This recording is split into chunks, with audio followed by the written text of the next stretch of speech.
कक्षा 12 के प्रिय छात्रों नमस्कार। मैं आज अभ्यास प्रश्न पत्र नंबर 2 शुरू करने वाला हूं। तो प्रश्न पत्र 2 शुरू करने से पहले मैं आपके सामने कुछ वो चीजें रख रहा हूं जिसमें कल थोड़ी सी अशुद्धि हो गई थी, और वो प्रश्न नंबर था अनुवाद का। और अनुवाद में यहाँ पर देखिए मैंने छात्रः लिख के छोड़ दिया था, छात्रा लिखना था, छात्रा विद्यालय पठन्ति। और ऐसे ही कृषकः शब्द था और मैंने कृषका में विसर्ग नहीं लगाया था। इस चीज को ध्यान से रखे समझेंगे। और उसके बाद अब मैं शुरू करता हूं अगला प्रश्न पत्र। और प्रश्न पत्र आप देखिए अच्छी तरह से, अभ्यास प्रश्न पत्र नंबर 2। इसके बाद आपका द्वादशी कक्षा है, केंद्रिकम है, संस्कृतम है। हम इसको शुरू कर रहे हैं। ये अभ्यास प्रश्न है, 40 नंबर का है, बहुविकल्पात्मक, और 40 नंबर का वर्णनात्मक। इसके अंदर हमें संस्कृत में ही उत्तर देना है और अधिकतम चीजें हमें संस्कृत से ही उठानी है, यहीं से लेना है। तो अब हमारा प्रश्न पत्र शुरू होता है भाग अ, बहुविकल्पात्मक प्रश्न। और बहुविकल्पात्मक प्रश्न जो है, देखिए आपने ये कल पढ़ा था, यानी अन्वद्यानि कर्माणि तानि सेवितव्यानि। और हमने ये यान्यनवद्यानि, यानी अनवद्यानि और यान्यनवद्यानि ये हमने देखा था और हमने इस पर टिक लगाया था। आज भी हम उसी पर यानी अनवद्यानि पर ही टिक लगाएंगे। इस पाठ में भी रक्षितव्या प्लस इति था और हमें बनाना है रक्षितव्येति, और ये हम ग नंबर को टिक लगाएंगे, रक्षितव्येति। अथर्वणस चतुरीय, और अथर्ववेद जो है चौथा है, अथर्वणस तुरीय, अथर्वणः जोड़ च, अथर्वणस च, ये हमारा ये ठीक उत्तर होगा। तदाहम को हम क्या करेंगे, तदा प्लस अहम, तदाहम। यह तदा जोड़ अहम है तो हम इसकी संधि करेंगे, तदा जोड़ अहम कनम, तदाहम। हमने जैसे कि आगे देखो, सेतुर्येन महोदधो विरचिता क्वासौ दशस्यांतिका, सेतुर्येन, सेतु प्लस येन सेतुर्येन, सेतु प्लस येन सेतुर्येन। ख नंबर हमारा ठीक हो जाएगा, हमने देख लिया है ख नंबर। अगला प्रश्न देखते हैं, रेखांकित प्रश्न नंबर 2। वाक्येषु रेखांकितम पदानां समुचितम समस्त पदम विग्रह वाक्यम व प्रदत्त विकल्पेभ्य चिनुता। हमें इसमें क्या करना है, रेखांकित चिन्ह है, ये अंडरलाइन जितने भी चिन्ह है, इसमें समस्त पद है और विग्रह है, समास और विग्रह करना है। कठोरई भाषणई, तो हम क्या करेंगे, कठोर भाषणई, कठोरई भाषणई, कठोर भाषणई।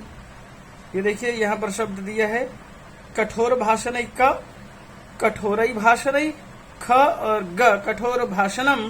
तो हमें कठोर भाषणई वो न करके हमें क ये उत्तर चूज करना है। अब आपके पास ये देखो उत्तर मिल गया, राजाज्ञा, राज्ञः, आज्ञा, राजाज्ञा, ये आप इसको चूज करेंगे ख नंबर को। युधिष्ठिरः स्वपत्नीम हारितवान, युधिष्ठिरः सप्तमी विभक्ति का प्रयोग है, अलुक है समास में, और ये इसका अर्थ होगा युधिष्ठिर, ग नंबर। अहम ब्रह्म विद्याम सरसां विधाय शिशुभ्य शिक्षणम प्रदास्यामि। सरसां, रसेन सहिताम, सरसां, परिवारेन सहित, सपरिवार, हम ये बार बार पढ़ते हैं, तो ये आपके पास ये उत्तर हो जाएगा, सरसाम। और उसके बाद अगला प्रश्न देखते हैं। अगला प्रश्न है, तान नरेषु अधमान आसुरीषु योनिषु क्षिपामि। नरेषु अधमान, अब यहाँ पर क्या करना है, नरेषु अधमान दो अलग अलग है और इसको हमें समस्त पद बनाना है, नराधमान, नरेषु अधमान, नराधमान। तो हमारे पास क नंबर इसका उत्तर हो जाएगा नराधमान। ये आप टिक लगा लेंगे, नराधमान। आगे है परमात्मा अनस्नन एव अभिचाकशीति, नहीं खाते हुए भी। ये है अनस्नन, न अस्नन, अनस्नन। ये ग नंबर इसका उत्तर हो जाएगा, न अस्नन अनस्नन। आयुर्वेद उपवेद विद्यते, आयुर्वेद उपवेद है। आयुर्वेद जो क्या कहते हैं, आयुषः वेद आयुर्वेद। हम ये कहेंगे, आयुर्वेद नहीं कहेंगे, आयुषः वेद आयुर्वेद। ये ख नंबर इसका उत्तर लिखेंगे। आगे प्रश्न है प्रकृति और प्रत्यय, ये अंडरलाइन कर दिया है मैंने। प्रकृति प्रत्यय करना है, श्लाघ प्लस अनियर। तो हमें क्या करना है, सप्तमी विभक्ति यहाँ काले है, इसलिए लिखेंगे श्लाघनीये काले। यदि लक्ष्मणस्य एषा भ्रिकुटी नियति इव। अब यहां पर क्या लिखा है, वी प्लस अव प्लस था प्लस त, व्यवस्थिता। चूंकि भ्रिकुटी स्त्रीलिंग है इसलिए व्यवस्थिता, व्यवस्थाता नहीं होगा, व्यवस्थिता पुल्लिंग हो जाएगा, नहीं होगा। तो ये हो जाएगा उत्तर व्यवस्थिता। शुद्धि मत, शुद्धि के साथ मत प्रत्यय करेंगे तो शुद्धि मत होगा। और यहाँ पर अन्वय है सप्तमी विभक्ति, तो हम क्या करेंगे, शुद्धि मत, शुद्धि मत, शुद्धिमति। तदन्वये दलीप प्रसूत शुद्धिमति। हम यहाँ पर ये सप्तमी विभक्ति का प्रयोग करेंगे। शुद्धिमत का सप्तमी, जैसे यहाँ तदन्वये, उसके अन्वय। आगे देखें, दौवारिका है जोड़ तू, और ये हो जाएगा दौवारिका है तू। इसमें कुछ नहीं करना, नयन। और नयन में क्या करना है, नी प्लस अन। और नी जो है अन है, नी से ने बन गया और ने के बाद नय हो गया, अयादि संधि हो गई, एचो यवायावह नयन। संन्यास प्लस इनि तो सन्यासिनी, सन्यासी, सन्यासिनो, सन्यासिनः। अब यहाँ पर बहुवचन प्रयोग है पंडिताः, तो उसी चीज को ध्यान में रखते हुए यहाँ पर क्या करना है, सन्यासी, सन्यासिनो, सन्यासिनः, पंडिताः, बालाश्च न किमपि प्रष्टव्या। सन्यासी से, पंडितों से, बाला से, ये हमें ये शब्द षष्ठी विभक्ति का प्रयोग करना है। आरभ शानच, आरभ मानः, हमें ये प्रयोग करना है। पुरुषम है तो आरभ मानम, हमें ये क नंबर प्रयोग करना है। प्राप्तः, प्र आप और क्त प्रत्यय है और बहुवचन है प्राप्तः। हमने ये देख लिया है और उसके बाद हम अगले प्रश्न को देखेंगे। अगला प्रश्न है समुचित उपपद विभक्तिम चिनुत। उपपद विभक्ति, विभक्ति के साथ कुछ चीजों का हम प्रयोग करते हैं, जैसे अलम के साथ तृतीया, स के साथ तृतीया, नमः के साथ चतुर्थी, तो वो सारी उपपद विभक्ति में होती हैं। कश्चन कापालिकः समागतः, कोई कापालिक आया, तो कहाँ आया, सभायाम। तो यहाँ पर क्या लिखेंगे, सभायाम, अंडरलाइन करेंगे। सप्तमी विभक्ति एक वचन। अहम शिशुभ्य, तो शिशु को क्या देना चाहता है, शिक्षण देना चाहता है, शिक्षणम प्रदास्यामि।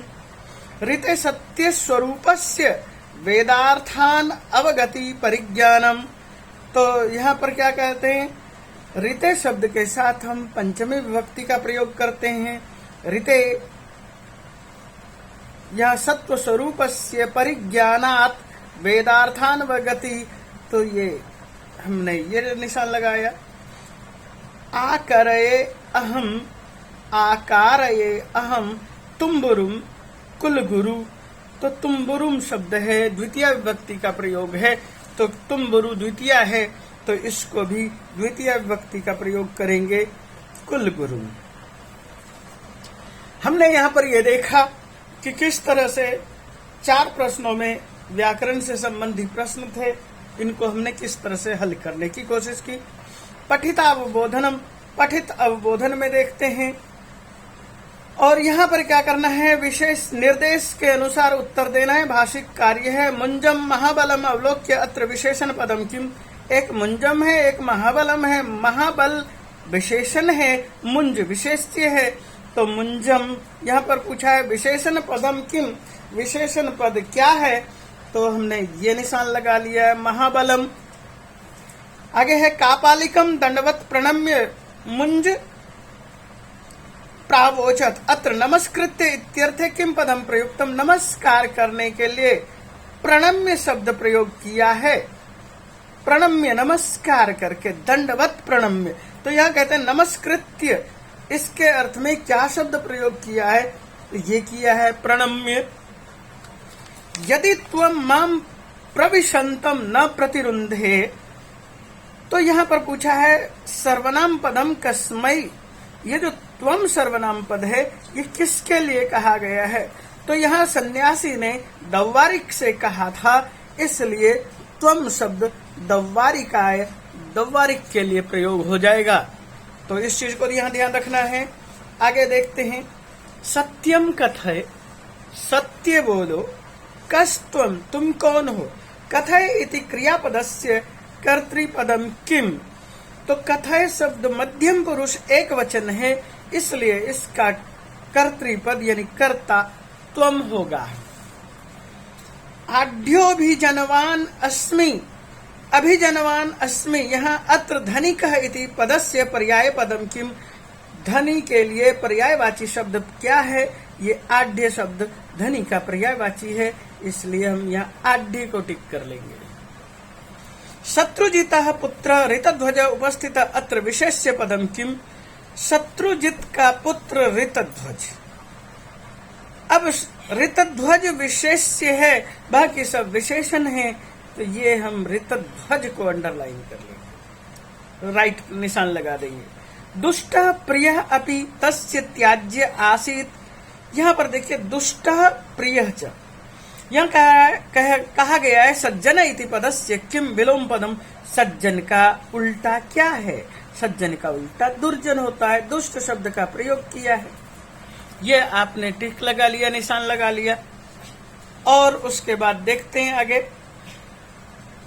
रेखांकित पद है, प्रसंग के अनुसार उत्तर लिखना है। यहाँ लिखा है अवधारणा। अवधारणा का अर्थ क्या होगा, तो अवधारणा का अर्थ है मान्यता। विचारना, विचारना का क्या मतलब है, मत। निशित है, निशित है का अर्थ क्या है, रात्रि काल। कृतयुगे, कृतयुगे का अर्थ क्या है, सतयुगे या कलि कृतयुगे। यहां पर देखिए सतयुगस्य, ये शब्द ठीक है, यहां दिखाई दिया होगा।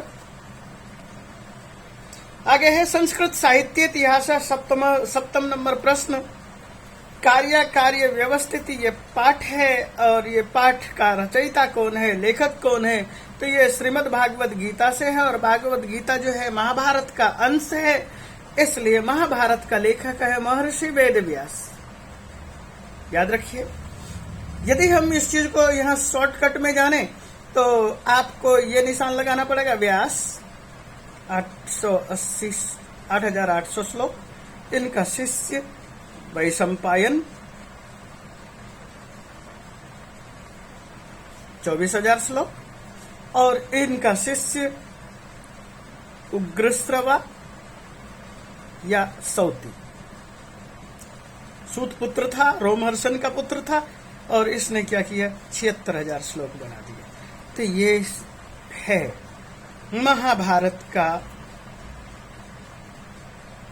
विकास।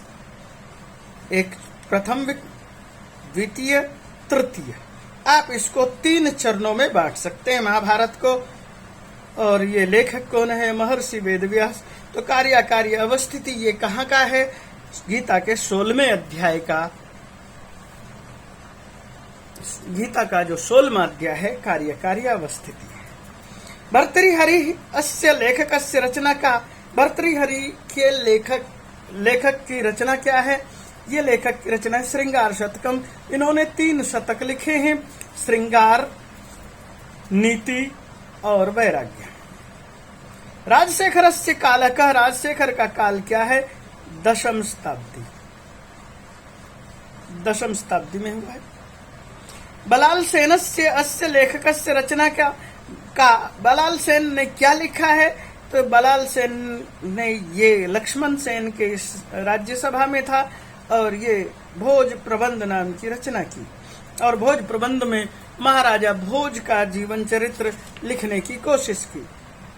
गद्य पद्य नाटकस्य च विधानाम समुचितम वैशिष्ट्यम, ये 8 नंबर क्वेश्चन है। यह देखना है संस्कृत नाटकेषु हास्य पात्रम कथ्यते, संस्कृत नाटक में हास्य पात्र को क्या कहा जाता है? विदूषकः। पद्य काव्यस्य भेदा कति सन्ति, पद्य काव्य के कितने भेद हैं? जो पद्य काव्य हैं, आप पहले ये लिखते हैं पद्य में महाकाव्य, खंड काव्य और चंपू काव्य, ये 3 भेद आते हैं मूलतः। तो हम इन 3 भेदों को मान करके चलेंगे, महाकाव्य, खंड काव्य और महाकाव्य और खंड काव्य इसी में आ गए, और इसी के साथ होता है गद्य काव्य। गद्य काव्य, जब गद्य और पद्य दोनों मिलेंगे तो चंपू हो जाएगा। और उसके बाद पद्य काव्य से भेद पूछा है, तो नाटक के अंदर भी पद्य रचना होती है। तो आप कम से कम इनको पंचभेद मान करके चले, क्योंकि अलंकार शास्त्र भी इसमें आता है। अलंकार शास्त्र में भी इनकी रचना है, लेकिन हम उसको यद्यपि नहीं मानेंगे। तो महाकाव्य, गद्य काव्य, खंड काव्य, स्तोत्र काव्य, गीत काव्य, इस तरह से ये मानेंगे। 1, 2, 3, 4, 5, ये आप इनको लेकर चलेंगे। महाकाव्य, खंड काव्य, गद्य काव्य, खंड काव्य, स्तोत्र काव्य, गीत काव्य। तो इस तरह से पद्य के 5 भेद आप लिख सकते हैं। संस्कृत नाटकेषु आरंभे भवति, संस्कृत नाटक के आरंभ में क्या होता है? संस्कृत के नाटक के आरंभ में नांदी पाठ होता है। गद्यम कवीनाम किम भवति, एक सुक्ति बनी हुई है, गद्यम कवीनाम निकषम वदंती। इसका अर्थ है गद्य काव्य की कसौटी है। आगे देखते हैं, प्रश्न है चंपू काव्य से प्रसिद्धम उदाहरणम अस्ति, चंपू काव्य का सबसे प्रसिद्ध उदाहरण क्या है? नल चंपू। रघुवंश महाकाव्य अभिज्ञान शाकुंतलम नाटक है। महाभारतस्तम कस्य कृति, महाभारत किसकी कृति है? अभी थोड़ी देर पहले मैंने बताया, महर्षि वेदव्यास की। इनको महर्षि बोला जाता है, और महर्षि 2 हैं, महर्षि वेदव्यास और महर्षि वाल्मीकि, और दोनों के साथ ऋषि जुड़ा होने की वजह से इनको आर्ष कवि कहा जाता है। आदि कवि वाल्मीकि है और महर्षि वेदव्यास, ये दोनों के दोनों आर्ष कवि हैं। इनकी रचना को आर्ष काव्य कहेंगे। रामायणम डैश अस्ति, रामायण क्या है? महाकाव्यम अस्ति। ये खंड काव्य नहीं है, चंपू काव्य नहीं है, महाकाव्यम है। और महाकाव्य की सबसे सरल परिभाषा क्या है? महाकाव्य में सर्गबंधो महाकाव्यम, सर्गों में बंधा होना चाहिए महाकाव्यम। तत्रैको नायकः शूर, और उसमें उदात्त गुण से युक्त नायक होगा, वो शूर होगा अथवा वो राजा होगा। तो ये सारे गुण इसमें मिलते हैं। और सर्गबंधो महाकाव्यम, ये महर्षि वाल्मीकि ने खुद ही परिभाषा निर्धारित कर रखी है। गद्य काव्यम भवति, गद्य काव्य क्या होता है? छंदो रहितम काव्यम गद्य काव्यम, छंद से रहित काव्य को हम गद्य काव्य कहेंगे। आगे वर्णनात्मक प्रश्न देखते हैं। ये हमने 40 नंबर का ये सॉल्व किया। अपठित अवबोधनम 10 नंबर प्रश्न है। एक गद्य है, उस गद्य को पढ़ेंगे और उसके बाद उसका अर्थ देखेंगे। गद्य क्या है उस चीज को यहाँ पर जान लेते हैं। अवगुणा मनुष्यस्य शत्रवः सन्ति। अवगुण और मनुष्य के शत्रु हैं। तेषु क्रोध नाम अवगुण प्रधान शत्रु अस्ति। ये ध्यान से पढ़िए, सुनिए, एक एक शब्द का अर्थ में वो एक एक शब्द को अलग अलग पढ़ रहा हूं। क्रोध मनुष्यस्य विवेकम नाशयति। अयम शत्रु दुर्जयः अस्ति। विरलः एव मनुष्यः यः क्रोधं न करोति। क्रुद्ध जन सदैव अन्यान् पीडयति। स्वयं च कष्टम् अनुभवति। क्रुद्ध जन उचितस्य अनुचितस्य च विचारणे समर्थ न भवति। जनाः क्रोधम् आश्रित्य अपराधं कुर्वन्ति, पश्चात्तापं च कुर्वन्ति। क्रोध क्षणिकः भवति। अयं क्रोधः वशीकरोति, स सर्वदा सुखी भवति। समस्तानां पापानां कारणमपि क्रोध एव अस्ति। अतः अस्माभिः क्रोध सर्वथा परित्यक्तव्य। हमने ये पाठ देखा। इस पाठ में ये बताने की कोशिश की कि मनुष्यों के में जो अवगुण है, उन अवगुणों में क्रोध सबसे बड़ा है, प्रधान है, और ये विवेक को नष्ट कर देता है, और ये जो है हमारे लिए दुर्जय है। कोई कोई आदमी होता है जिसके अंदर क्रोध नहीं होता है। क्रोध मनुष्य के सभी, क्रोध जब मनुष्य पर आता है तो वह दुखी करता है, पीड़ित करता है, और खुद भी कष्ट अनुभव करता है। जब क्रोधी व्यक्ति उचित और अनुचित को विचार करने में असमर्थ होता है और क्रोध के आश्रय से ही अपराध करता है और फिर उसके बाद पश्चाताप भी करता है। क्रोध क्षणिक होता है। क्रोध को वश में करना जरूर, जो क्रोध को वश में करता है वह हमेशा सुखी रहता है। सभी पापों का कारण क्रोध ही है। अतः अस्माभिः, इसलिए हमें क्रोध हमेशा त्याग देना चाहिए। यह था पैराग्राफ का अर्थ। अब देखिए पैराग्राफ में क्या कहे। प्रधान शत्रु कह, प्रधान शत्रु क्या है? क्रोध। ये देखिए प्रधान शत्रु कौन है? क्रोध। क्रोध प्रधान शत्रु है। हमने गोल बना दिया। मनुष्यस्य शत्रवः के सन्ति। मनुष्य के शत्रु कौन है? हमारा वाक्य ही यहीं से शुरू हुआ है। अवगुणः मनुष्यस्य शत्रवः सन्ति। अस्माभिः सर्वथा किम परित्यक्तव्यम। हमें हमेशा क्या छोड़ देना चाहिए? क्रोध। किम क्षणिकम भवति। क्षणिक क्या होता है? तो क्षणिक क्रोध होता है। क्रोध क्षणिकः भवति। क्रोधम किम नाशयति। क्रोध किस चीज को नष्ट करता है? क्रोध विवेक को नष्ट करता है। हमने एक एक आपके सामने दिखाया। हमने इस पर नहीं लिखा, लेकिन हमने हर प्रश्न के साथ आपको इंगित कर दिया, निशान लगा दिया। पूर्ण वाक्य ने उत्तरता। पूर्ण वाक्य में उत्तर देना है। और पूर्ण वाक्य में क्या उत्तर देंगे? जनाः क्रोधेन आश्रित्य किम कुर्वन्ति। लोग क्रोध के सहारे यानी क्रोध का आश्रय लेकर के क्या करते हैं?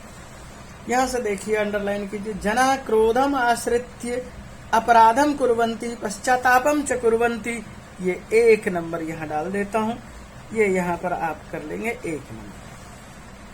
पापानां कारणम किम अस्ति। पापों का कारण क्या है? आप यहाँ पर देखिए। समस्तानां पापानां कारणम क्रोध एव अस्ति। यहाँ पर 2 नंबर लगा देता हूँ। ये 2 नंबर देखिए। क्रुद्ध जन किम कर्तुम समर्थ न भवति। क्रुद्ध आदमी क्या करने में समर्थ नहीं होता है? क्रुद्ध आदमी उचित और अनुचित का विचार करने में समर्थ नहीं होता। ये 3 नंबर मैंने यहाँ निशान लगा दिया। और 3 नंबर देखिए। अस्य अनुच्छेदस्य कृते उपर्युक्तम शीर्षकम संस्कृतेन लिखत। आप लिखिए क्रोध। यथा निर्देशम उत्तरत क्रोधम विवेकम नाशयति इत्यत्र कर्तृपदम किम। क्रोध है तो ये कर्तृपद क्रोध शब्द है। क्रुद्ध जन अस्ति इत्यत्र विशेषण पदम किम। विशेषण पूछा है। जन विशेष्य है और क्रुद्ध विशेषण है। दुखी इत्यस्य विलोम पदम किम। दुखी का विलोम यानी उल्टा क्या है? दुखी का उल्टा पाठ में यहाँ पैराग्राफ में सुखी दिया हुआ है। और आप यहाँ पर देख सकते हैं सुखी भवती। त्याज्य इत्यर्थे किम पदम पर प्रयुक्तम, त्याज्य के लिए क्या पद प्रयोग किया है? यहाँ त्याज्य के लिए परित्यक्तव्य प्रयोग किया है। ये देखिए परित्यक्तव्यम, परित्यक्तव्य, यहाँ आप देख सकते हैं परित्यक्तव्य, ये हमने लिखा। रचनात्मक कार्य है, और रचनात्मक कार्य में क्या होता है? हमारे पास पत्र होता है, हम उन पत्र को आगे बढ़ाते हैं, पत्र को समझने की कोशिश करते हैं। सबसे पहले 1 नंबर है। 1 नंबर में क्या करते हैं? हम यहाँ पर स्थान का नाम लिखते हैं। तो स्थान कहाँ होगा? तो जहां पर तह लगा होगा, पंचमी विभक्ति होगी, तो वहां से नंबर 1 मुंबई तह। 1 नंबर में आप यहाँ पर मुंबई तह लिख सकते हैं, मुंबई तह। तिथि, आप तिथि आज की डाल लीजिए। और उसके बाद लिखा है प्रिय मित्र, और प्रिय मित्र लिख रहे हैं, तो प्रिय मित्र कौन है? तो शुभेंदु ने लिखा है, तो इसका प्रिय मित्र है श्रवण। आप यदि इसको ध्यान से देखते तो इस पर लिखा हुआ था भगवान शुभेंदु, आप शुभेंदु है और आपका मित्र श्रवण है। हमने परीक्षा में भी और परीक्षा से पहले भी इस पत्र को कई बार कराया है, फिर भी मैं यहाँ पर कर रहा हूँ, थोड़ा ध्यान दीजिए। और उसके बाद क्या लिखेंगे? शुभेंदु या श्रवण लिखेंगे, और श्रवण लिखने के बाद दूसरे में लिखेंगे नमस्ते। यहाँ लिखेंगे 3 नंबर पर नमस्ते। अत्र कुशलम तत्रास्तु अद्यैव दशम कक्षाय यह आज ही 10वीं की क यहाँ छूट गया है, दशम क कक्षायाः क्या हुआ है? केंद्रीय माध्यमिक शिक्षा संगठन ने समुद्घोषित परीक्षा का परिणाम यहाँ पर लिखेंगे, और ये लिखेंगे 4 नंबर पर परीक्षा का परिणाम केंद्रीय माध्यमिक शिक्षा बोर्ड ने घोषणा की है। मैं इंटरनेट इति माध्यमेन तब परीक्षा परिणाम, मैंने इंटरनेट के माध्यम से तेरी परीक्षा का परिणाम क्या किया? जाना। तो जाना के लिए प्रयोग क्या किया है? विदितः। आगे देखते हैं। अस्याम परीक्षायाम त्वम 95%, इस परीक्षा में तुम्हारे पास 95, 90 पंच पहले लिखेंगे, 90 ये हो गया 95%। अंकान प्राप्य समुत्तीर्ण, अंक ये देखिए 6 नंबर में अंक है, यहाँ पर देख सकते हैं 6 नंबर अंक, मैंने यहाँ 6 नंबर निशान लगा दिया है। और उसके बाद क्या आया? संस्कृत है तो 100 एवं अंकान लब्धवान, संस्कृत में तो 100 ही अंक प्राप्त कर लिए हैं। योग्यता सूच्याम अपि तव नाम दृष्ट्वा, योग्यता की सूची में भी मैंने तुम्हारा नाम देखा है। अहम हार्दिकम मोदम अनुभवामि, मैं बहुत खुशी अनुभव करता हूँ। तव कठोर परिश्रम, ये देखिए 7 नंबर, तव तेरा कठोर परिश्रम। सफला, ज्यादा सफल हुआ। त्वया, न केवलम, तूने न केवल, आत्मनः अपना, यहाँ क्या लिखेंगे 8 नंबर में? आत्मनः अपितु स्वकुटुम्बस्य अपि यशवर्धितम, बल्कि अपने कुटुंब का भी यश बढ़ाया। प्रशंसनीयोषित्वम, तुम प्रशंसा के योग्य हो। अहम एतस्यै उच्च सफलतायै, मैं इस उच्च सफलता के लिए तुभ्यम हार्दिकम, तुझे मैं हार्दिक बधाई, वार्धापनम, बधाई देता हूँ। और बधाई देने के बाद यहाँ क्या गया? भविष्य तब का योजना इति लिखतु, भविष्य में आपकी कौन सी योजना है, क्या योजना है लिखो। मातृपितृ चरणयो, माता पिता को नमस्कार। तब अभिन्न हृदय, तुम्हारा अत्यधिक निकट, हृदय के निकट। कौन है लेखक? शुभेंदु, तो यहाँ पर लिखेंगे शुभेंदु। मुझे लगता है कि ये आपने देख लिया है, समझ लिया है, और समझने के बाद हम आगे की तरफ बढ़ते हैं। और इसमें एक मंजूषा और है। उस मंजूषा के द्वारा हम अगले प्रश्न को समझने की कोशिश करते हैं। एक छोटी सी कथा दी हुई है, कथा को समझते हैं। यहाँ पर बहि समुत्पन्न नदी तटम भयम प्राविशत बालरक्षार्थम लिप्तम अयुध्यत प्राक्षिपत पश्चातापम, ये सारे शब्द दिए हुए हैं। इन शब्दों को इस कथा में भरना है। कथा को ध्यान से सुनेंगे तो आपको लगेगा कि आपने पहले कभी पढ़ा है। एकस्मिन् नगरे कोपि ब्राह्मण वसति स्म, एक नगर में कोई ब्राह्मण रहता था। तस्य गृहे पुत्रः, उसके घर में पुत्र क्या हुआ, उत्पन्न समुत्पन्न, ये एक नंबर में यहाँ समुत्पन्न डाल देंगे। ब्राह्मणेन एकः नकुलः अपि पालितः, ब्राह्मण ने एक नेवला भी पाल रखा था। एकदा ब्राह्मणी प्रातः काले स्वपतिम अवदत, एक बार ब्राह्मणी ने अपने पति से सुबह सुबह कहा, अहम जलम आने तुम नदीम गच्छामि, मैं पानी लाने के लिए नदी तट पर जा रही हूँ। तो यहाँ क्या है, आने तुम 2 नंबर है, तो यहाँ 2 नंबर पर टिक लगा लेते हैं। नदी तटम त्वम गृहे एव स्थितः, तुम घर पर ही रह करके पुत्रस्य रक्षाम करो, पुत्र की रक्षा करो। इति उक्त्वा सा गृहात्, यह कहकर वह घर से प्राचलत, घर से क्या हुई, चल पड़ी। तो चल पड़ी के लिए हमें यहाँ पर देखना है क्या शब्द प्रयोग किया है। गृहात् आगच्छत है, गई, तो कहाँ गई, बही, 3 नंबर, बही शब्द यहाँ भर देंगे 3 नंबर पर। तथा ब्राह्मण अभी नकुलात् किमपि, उसके बाद ब्राह्मण भी नकुल से कुछ भी, किमपि डैश नास्ति, क्या नहीं है, नकुल से नेवले से कुछ नहीं है, यानी भय नहीं है, ऐसा समझा, ऐसा जाना। इति मत्वा, ऐसा मान करके भिक्षार्थम अगच्छत, भिक्षा मांगने के लिए चल पड़ा। अत्रांतरे एक सर्पः बिलात बहि आगच्छत, इसी बीच में एक सांप बिल से निकल आया। नकुलः डैश शत्रुना सर्पेन सह, नकुलः नेवले ने क्या किया, अयुध्यत, युद्ध की। नकुलः बाल रक्षार्थम, बालक की रक्षा के लिए, नेवले ने बालक की रक्षा के लिए शत्रुना सर्पेन सह अयुध्यत, शत्रु सांप के साथ युद्ध किया। यहाँ 6 नंबर अयुध्यत लिखेंगे। तस्मिन युद्धे सर्पमृतः, उस युद्ध में सांप मारा गया। तदा यदा सा, जब वह प्राविशत, ब्राह्मणी गृहम प्राविशत, ब्राह्मणी घर में प्रवेश करती है, प्राविशत यहाँ पर लगा लीजिए।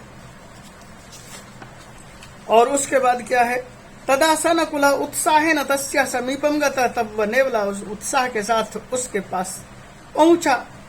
और तस्य मुखम रुधिरेन लिप्तः, उसका मुंह रुधिर से लिप्त था। दृष्ट्वा, देखा, और यहाँ पर देखो लिप्तः शब्द प्रयोग किया, लिप्तम, उसका मुखम रुधिरेन लिप्तम। दृष्ट्वा, देख करके, सा अचिंतयत, वह विचार करती है, नूनम अनेनैव मम बालकस्य वध कृत, निश्चित रूप से इसने ही मेरे बालक का वध कर दिया है। अति क्रुद्धा भूत्वा सा जलकुंभम तस्य उपरि प्राक्षिपत, प्राक्षिपत लिखेंगे 9 नंबर में। और यहाँ पर देखो प्राक्षिपत ये लिखा हुआ है, और यहाँ पर लिखेंगे प्राविशत यहाँ है और प्राक्षिपत यहाँ पर है। तो प्राविशत अपनी जगह पर लिखेंगे, प्राक्षिपत अपनी जगह पर लिखेंगे। और उसके बाद क्या हुआ, पश्चात भीता यदि यदा सा गृहम प्रविशति, जब वह डरते हुए घर में प्रवेश करती, तदा मृतम सर्पम सुरक्षितम च पुत्रम दृष्ट्वा पश्चात्तापम, पश्चाताप करती है। पश्चाताप शब्द यहाँ पर 10 नंबर पर लिखा है, इसको देख लीजिए। इसके बाद दोबारा आपको भरने में दिक्कत नहीं होगी। तो ये था हमारा पैराग्राफ। इस पैराग्राफ को हमने किया। पैराग्राफ के बाद यहाँ पर कुछ शब्द और भरने हैं। क्या है, वार्तालापे रिक्त स्थानानि पूरयत, वार्तालाप में रिक्त स्थान भरना है। भवती प्रातः कति वादने उत्तिष्ठति, अहम लिखेंगे प्रातः, और षड्वादने 6 बजे, उत्तिष्ठामि, त्वया कति वादने विद्यालयः गम्यते, मया 7 विद्यालयः गम्यते।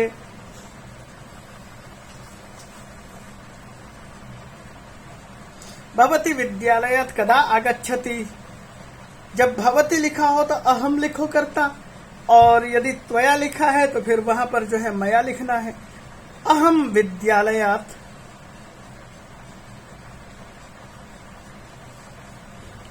द्विवादने 2 बजे,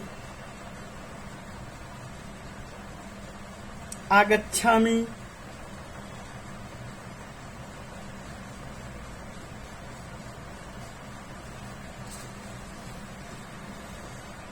द्विवादने भवती किम करोति, और फिर कहते हैं कि द्विवादने भवती किम करोति, द्विवादने आगत्य अहम भोजनम करोमि,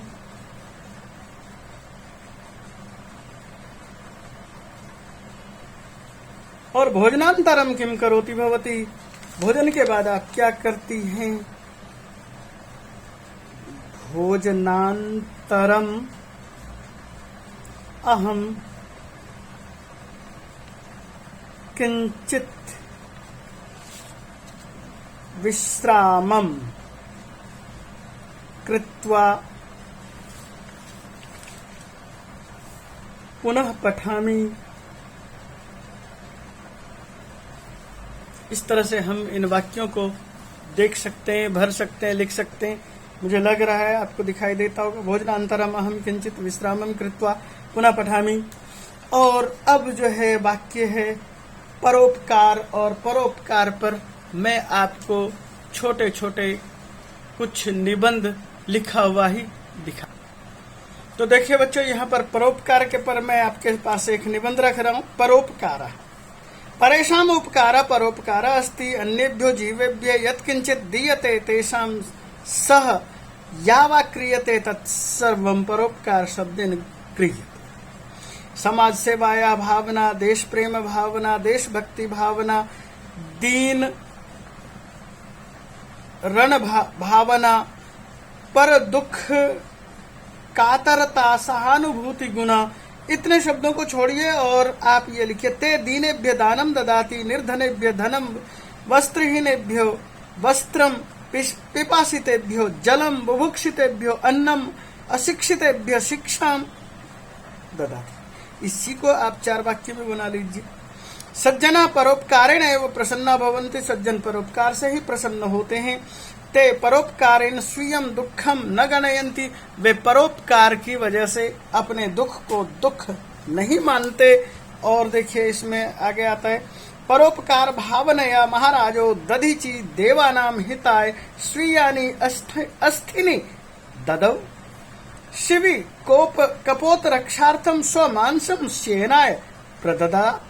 महर्षि दयानंद महात्मा गांधीश्च भारत भूमि हितायैव प्राणान दत्तवंतो। इतना काफी है आपके लिए, और ये जब आप लिख देंगे तो आपका आंसर कंप्लीट हो जाएगा। अब हम कुछ वाक्यों को दिखा रहे हैं जो वाक्य संस्कृत में हैं, और उसके बाद उसको हम ट्रांसलेशन कर रहे हैं, अनुवाद कर रहे हैं। कल हम अपने मित्र के घर जाएंगे, भविष्यत काल है, तो सबसे पहले लिखेंगे स्व, हम के लिए लिखेंगे वयम, अपने के लिए लिखेंगे स्व, मित्र के घर मित्रस्य गृहम, और जाएंगे वयम है इसलिए गमिष्यामः, ये लिखेंगे। ईश्वर जो करते हैं अच्छा ही करते हैं, ईश्वरः यत् करोति, अच्छा ही करते हैं, शोभनम एव करोति। ये हमारा दूसरा वाक्य हो जाएगा। ईश्वर जो करता है ठीक करता है। आगे देखते हैं, महाभारत का नायक कौन है? तो क्या लिखेंगे? महाभारतस्य नायकः कः?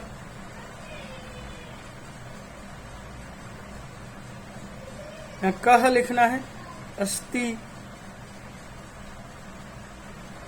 क्या तुम प्रतिदिन खेलते हो? किम त्वम प्रतिदिनम खेलते हो? खेलसी। कोशिश कीजिए सरल से सरल वाक्य बने और आपको दिक्कत ना हो। लता कल बाजार गई थी, भूतकाल है, ये वर्तमान काल था। लता को लता लिखिए, कल के लिए ह आधा लिखिए और यह लिखिए और विसर्ग लगाइए। यह बाजार गई थी, बाजार के लिए आपनम शब्द का प्रयोग करते हैं। जहां पन का मतलब होता है सिक्के पैसे, जहां पन का क्रय विक्रय हो, पन खर्च किया जाता, वो आपन हुआ। गई थी अगच्छत। हम चलचित्र का आनंद प्राप्त करेंगे, भविष्यत काल है। वयम चलचित्र को ऐसे कैसे लिखिए? का सिया लगाइए, षष्ठी विभक्ति। आनंदम प्राप्त करेंगे, प्राप्स्यामः आप ऐसा लिख सकते हैं, या लप्स्यामा भी लिख सकते हैं, प्राप्तम करिष्यामा भी लिख सकते हैं। तो इस तरह से हम ये वाक्य बना सकते हैं। पठिताबोधन में 14 नंबर क्वेश्चन है, इसको देखिए। ये पाठ चूंकि पहला पाठ है अनुशासनम, और ये पाठ आपके इस समय पाठ में नहीं आ रहा है, इसलिए हम इस चीज को छोड़ करके हम कोई दूसरी चीज यहाँ पर लिख लें या पढ़ लें तो ज्यादा अच्छा है। तो मैं आपके सामने कोई दूसरा ही पाठ रख रहा हूं इस प्रश्न के सामने, और वह कुछ इस तरह से है।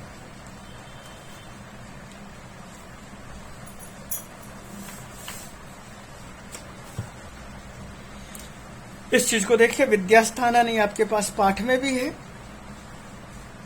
और ये यहां से हम लेते हैं। तत्रार्थ व्यवस्थित पादः ऋचः, वहां पर जो व्यवस्थित हिस्सा है उसको ऋचा कहते हैं। ता संगीतयः सामानि, और उनका जब संगीत होता है तो उसको साम कहते हैं। अच्छंदास्य गीतानि यजुंसी, जिसमें छंद नहीं होता है वो यजुर्वेद होता है। ऋचो यजुंसी सामानि च अथर्वाणम ते इमे चत्वारो वेदा। ऋचः ऋग्वेद, यजुंसी यजुर्वेद, सामानि सामवेद, अथर्वाणम अथर्वेद, ते इमे चत्वारो वेदाः, ये 4 वेद है। इतिहास वेद, धनुर्वेद, गंधर्व वेद, आयुर्वेद च उपवेद। इतिहास वेद, धनुर्वेद, गंधर्व वेद और आयुर्वेद ये उपवेद हैं। वेदात्मा सार्ववर्णिक पंचमो गेय वेद इति द्रौहिणी। वेद और उपवेदात्मा, वेद और उपवेद की जो आत्मा है, सार्ववर्णिक पंचमो वेद, सभी वर्णों के लिए ये 5वां वेद है, और इसको कहते हैं गेय वेद। इति द्रौहिणी, ये द्रौहिणी का कहना है, और द्रौहिणी कौन है? भरत है। शिक्षा कल्पो व्याकरणम निरुक्तम छंदो विचिति ज्योतिषम च षडंगानि। शिक्षा कल्प व्याकरण निरुक्त छंद और ज्योतिष ये 6 अंग वेदों के हैं। इति आचार्य, ऐसा आचार्य ने कहा है। उपकारकत्वाद अलंकार, उपकार करने की वजह से अलंकार कहे जाते हैं। सप्तमम अंगम इति यायावरीय, और यायावर का मत है कि ये 7वां वेद का अंग है। जैसे ये 5वां अंग था, ये 6ठा अंग था, ये 7वां अंग है। तो 5वां अंग 4 वेद, 5वां गेय वेद, 6ठा ये शिक्षा कल्प निरुक्त व्याकरण षडंगानी, षड अंग यानी कि वेदांग,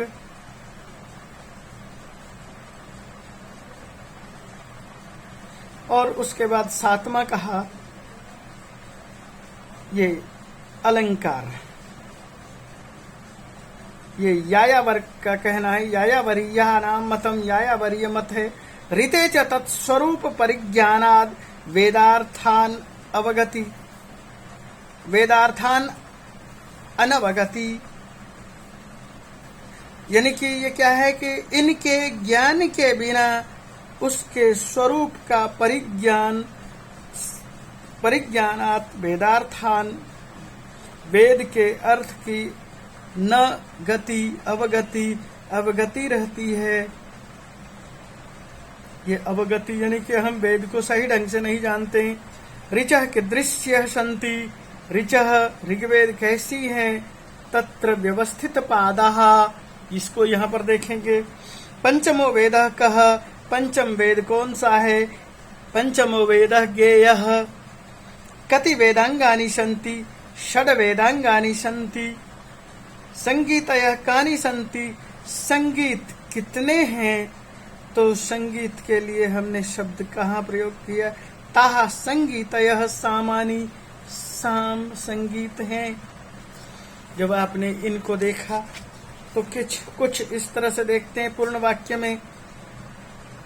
उपवेदः के सन्ति, उपवेद कौन है, तो यहाँ पर आपने क्या देखा, इतिहास वेदः, धनुर्वेदः, गंधर्व वेदः, आयुर्वेदः च उपवेदाः सन्ति। आपने ये उपवेद जान लिए। वेदांगानि कति सन्ति, वेदांग कितने हैं, तो वेदांगानि षट् सन्ति। अलंकार किमर्थम सप्तमम अंगम कथितम, अलंकार के बिना हम सही तरह से वेद के अर्थ के स्वरूप को नहीं समझ सकते। ऋते च तत्स्वरूपम, स्वरूप परिज्ञानात् वेदार्थान अवगति, वेदार्थ में गति पूर्ण नहीं हो सकती। ये चीजें थी, हमने जैसे आपके सामने ये रखा, तो ये आपकी किताब से रखा, आपके पैराग्राफ से रखा, आपने देख भी लिया। अब उसके बाद अल्पज्ञ एव पुरुष प्रलपत्यजस्रम, जो अल्पज्ञ व्यक्ति होते हैं, बहुत ज्यादा बोलते हैं। पांडित्य, यह कीदृश पुरुष अजस्रम प्रलपति, अल्पज्ञ, यहाँ लिख लेंगे। किम नादम न करोति, नाद क्या नहीं करता है। सुवर्णम, किम अतितराम निनादम कुरुते, अति बहुत ज्यादा, यहाँ से देखिए कौन सा शब्द बहुत ज्यादा निनाद करता है। काश्यम, तो सबसे पहले एक पद में उत्तर क्या कि दृश्य पुरुष अजस्रम प्रलपति, अल्पज्ञम। किम नादम न करोति, सुवर्णम। किम अतितराम निनादम कुरुते, काश्यम। ये आप यहाँ पर देख लेंगे। ये थोड़ा थोड़ा सा समझना है, जानना है। उसके बाद अगले प्रश्न को देखते हैं पेज पर।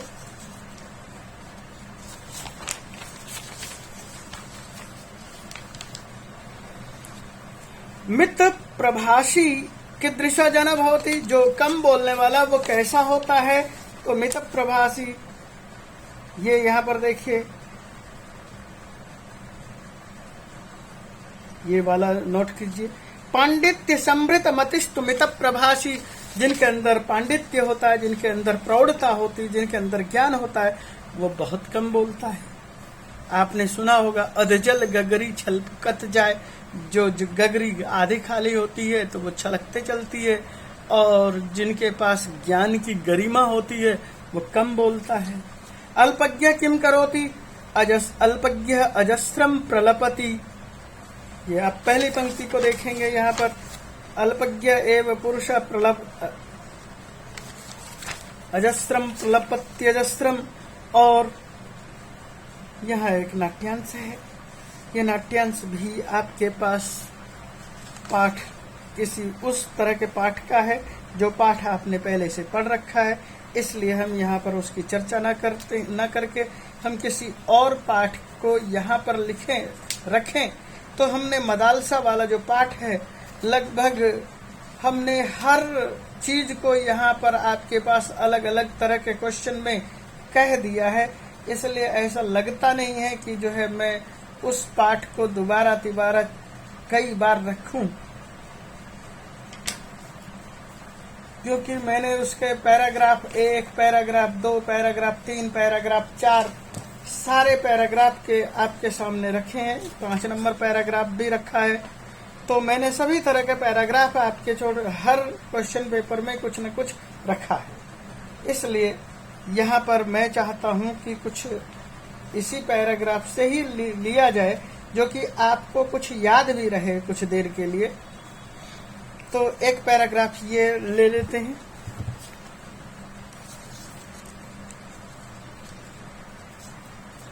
आप यहाँ पर देखिए, पैराग्राफ मैं आपके सामने रख रहा हूँ, पढ़ रहा हूँ। उसके बाद कुंडले दुर्लभो जनः ईदृशः य गृहस्थ प्रयोगशालायां स्वपत्न्यै स्वतंत्रतां दद्यात्। आपने अर्थ समझ लिया होगा।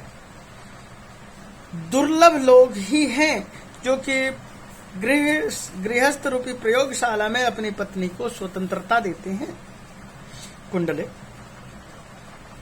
कुंडला ने ये, मदालसा ने ये कहा। ऋतध्वज स्वगतम अब सर्वयम आत्मानं प्रकाशयितुम, यह अपने आप को प्रकाशित करने का समय आ गया है। प्रकाशम प्रकाशित होकर के उपस्थितो अहम शत्रुजित पुत्र ऋतध्वज, मैं शत्रुजित का पुत्र ऋतध्वज उपस्थित हुआ। आज्ञा चेत अहमपि अस्याम परिचर्चायाम सम्मिलितो भवेयम, यदि आपकी आज्ञा हो तो मैं इस परिचर्चा में भाग ले लूं। और कुंडला कहती स्वागतम अतिथि का स्वागत है। अपिश्रुता भवद भी मम सखी विचारा, आपने मेरे सखी का विचार सुना। हाँ अतएव प्रष्टुमुत्सहे किम गंधर्व राज विश्वावसु महाभागा अपि स्वपत्नी युधिष्ठिर इव हरितवंता हरिश्चंद्र इव विकृतवंता। तो यहाँ पर ये बता रहे हैं कि क्या गंधर्व राज विश्वावसु ने भी अपनी पत्नी को युधिष्ठिर की तरह से हारा है या हरिश्चंद्र की तरह से बेच दिया है। मदालसे तुस्निम किमर्थम तिष्ठसि देहि प्रत्युत्तरम, मदालसा तुम चुप क्यों हो, उत्तर दो। एकस्य अपराधेन सर्वा जाति दंड्या इति विचित्रो न्याय तव सख्या, एक अपराध के लिए सभी जाति को, यानी कि एक अपराध के लिए सर्वा जाति दंड्य, संपूर्ण जाति को दंड देना यह विचित्र न्याय है तुम्हारी सखी का। अत्र भवंत नारी स्वाधीनता अधिकृत्य किम कथयंती, यहाँ नारी की स्वाधीनता को लेकर आप क्या कहना चाहती है। ऋतध्वज कहते हैं माता एव प्रथमा आचार्य इत्यस्ति में अवधारणा, नारी एव समस्त सृष्टि निर्मात्री, माता पहली आचार्य गुरु होती है, ये मेरा विचार है। और नारी समस्त संसार का निर्माण करने वाली है। परम कथनेन किम, लेकिन कथन से क्या है। परीक्षा एव ज्ञास्यति अत्र भवति, परीक्षण करके ही आप जान सकते हैं। परीक्षार्थम उद्यतोस्मि, मैं परीक्षा के लिए तैयार हूँ। गृहस्थाश्रम प्रयोगशालायाम, गृहस्थाश्रम रूपी प्रयोगशाला में स्वीकृता प्रस्ताव, मैंने तुम्हारा प्रस्ताव स्वीकार कर लिया है। दृष्टिया वर्धेताम युवाम, आप आदेश दें। वर्धेताम, इस का वर्धन करें। मित्र वर्ग गंधर्व राजकन्या, हे मित्र गंधर्व राजकन्या मदालसा गंधर्व विवाह विधिना वृणोति अत्र भवंतम, गंधर्व राजकन्या गंधर्व राज को गंधर्व विधि से ही वर्णित करते हैं। आ करे हम कुलगुरुम तुम्बरुम, इसलिए मैं कुलगुरु तुम्बरु को बुलाती हूँ। असौ अग्निम साक्षीकृत्य आशीर्वचनसी वक्षति, वे आशीर्वचन दे देंगे। प्रथमम तु सखी वचनम श्रोष्या, वह पहले तो सखी का वचन सुने। तदनु स्वयं एव कुलगुरुम पितरौ च सभाजयी तुम गमिष्याम, तभी हम कुलगुरु को और पितरों को इसमें समायोजित कर सकते हैं, सभाजित कर सकते हैं। का प्रथमा आचार्य माता, क्या लिखेंगे, माता। नारी समस्त सृष्टि की निर्मात्री, कुलगुरु कम साक्षीकृत्य अग्निम। ऋतध्वज से पितुर नाम किम, ऋतध्वज के पिता का नाम क्या है। तो ऋतध्वज का पिता है, यहाँ पर दिया हुआ था शत्रुजित, ऋतध्वज का पिता का नाम शत्रुजित।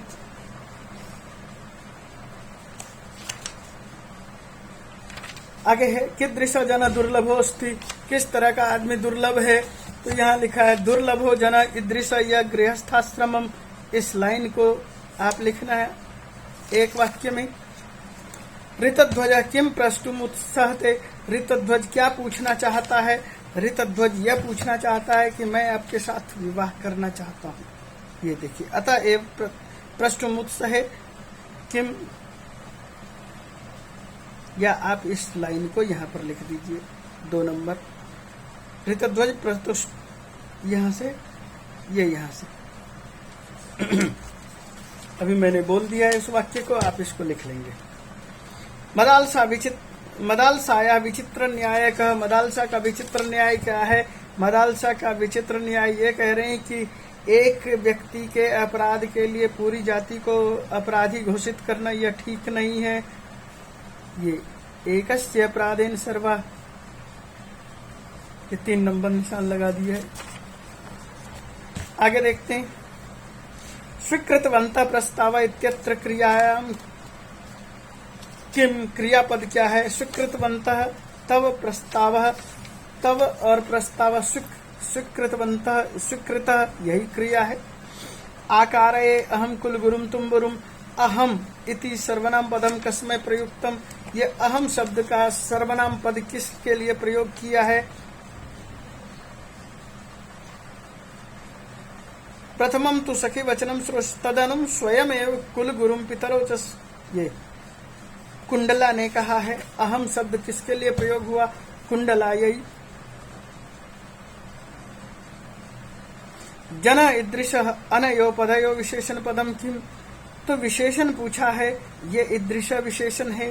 स्त्री इत्यस्य पर्याय पदम नाट्यांशात् चित्वा लिखत, स्त्री के लिए पर्याय पद नाट्यांश से लिखें। इस नाट्य के अंश में स्त्री के लिए पर्यायवाची शब्द क्या आया उसको लिखना है। तो यहाँ पर ये पत्नी के लिए प्रयोग किया है।